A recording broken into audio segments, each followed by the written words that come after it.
How to use if PC car insurance Norway properly. Beginner mistakes that cost you. If PC car insurance is one of Norway's most trusted providers, but many drivers make mistakes that can cost them money or leave them underinsured.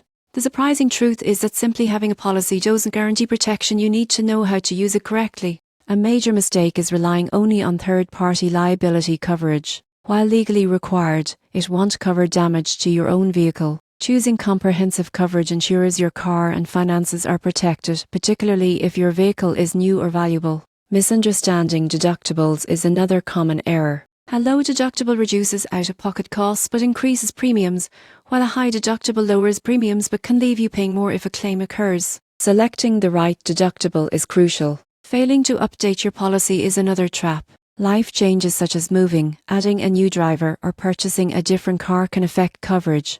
Ignoring these updates may result in gaps or denied claims. Many drivers overlook discounts. If PC offers savings for safe driving, accident-free records, and bundling policies, missing these can cost hundreds annually. Finally, misunderstanding the claims process can delay payouts. Always document damages, report accidents promptly, and communicate clearly with your claims representative. By avoiding these mistakes, you can maximize if PC car insurance Norway. Ensure proper coverage, select the right deductible, update your policy regularly, take advantage of discounts, and understand the claims process. This keeps you fully protected on every journey.